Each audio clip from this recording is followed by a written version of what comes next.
नहीं, बिल्कुल सही कर रहे हैं और ऐसा पहली बार हुआ है कि बच्चे बोले हैं और बच्चे इतने छोटे होने के बाद भी अपने हक़ के लिए लड़ रहे हैं। और जिस तरह से ये इशू बनाया गया है वो इशू नहीं बनाया चाहिए था ये, क्योंकि एक बच्चे ने अपनी जान दे दी है और ये बहुत एक छोटी सी घटना नहीं है। इसके अंदर पूरा स्कूल प्रशासन जिम्मेदार है जिसकी वजह से ये सब हुआ है। एक बच्ची जो अपनी जान दे देती है तो उसको एक बोलने का भी हक़ नहीं है, क्या वो किसी से बात नहीं कर सकती क्लास के अंदर? हम एक कॉन्वेंट स्कूल में पढ़ रहे हैं, अगर इस तरह से था तो हमें एक किसी रिलीजियस स्कूल्स में जाना चाहिए था जहां दोनों ही लड़के लड़कियां अलग तरीके से पढ़ाए जाते, जिसका आपस में कोई कांटेक्ट ना होता, या स्कूल ही अलग होता, लड़कों का अलग स्कूल है, लड़कियों का अलग स्कूल है। आप खुद कॉन्वेंट में बच्चों को पढ़ा रहे हैं, पढ़वा रहे हैं, उसके बाद भी आप इस तरह से किसी के आपस में बात करने पर, और आप होते कौन है सबसे पहले किसी की लाइफ में क्या हो रहा है उसमें दखल देने का और फैसला करने का।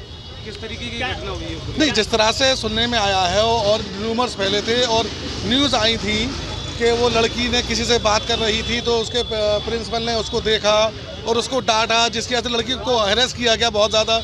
और आप जानते हैं स्कूल लाइफ के अंदर जब बच्चे 9-10 क्लास में होते हैं तो किस तरह से वो अपनी लाइफ जीते हैं। क्या लगता है जिस तरह मानसिकता से दर्शाया गया है, बच्चे के साथ छात्रा साथ किया गया है जी, आप एक पेरेंट्स से कैसे देखते हैं अपने बच्चों को? नहीं, इसी वजह से तो मैं आया हूँ खुद। जब मुझे पता चला कि आज प्रोटेस्ट है तो पेरेंट्स होने के नाते मैं खुद आया और अपने साथ भी और भी जो 2-3 पेरेंट्स थे जिनको ला सकता था उनको भी लाया कि इस तरह का आज इनके साथ हो रहा है, कल को मेरे बच्चों के साथ भी हो सकता है।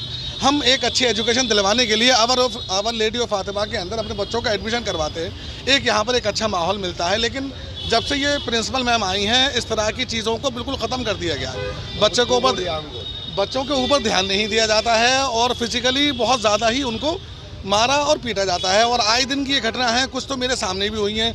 LKG क्लास के बच्चों को, छोटे छोटे बच्चों को मारा जाता है। और सबसे बड़ी वजह ये है जो इन बच्चों ने डिमांड रखी है, बहुत अच्छी डिमांड रखी है कि हमारे यहाँ एक काउंसलर, एक साइकोलॉजिस्ट, ये सब चीज़ें होनी ही चाहिए। जब आप एक अच्छे और एक आपने देखा यहाँ पर वेल रेपुटेड फैमिलीज़ के बच्चे ही पढ़ते हैं ज़्यादातर। इतनी बड़ी घटना के जिम्मेदार हमारे चैनल को लाइक, कमेंट एंड सब्सक्राइब करना ना भूलें।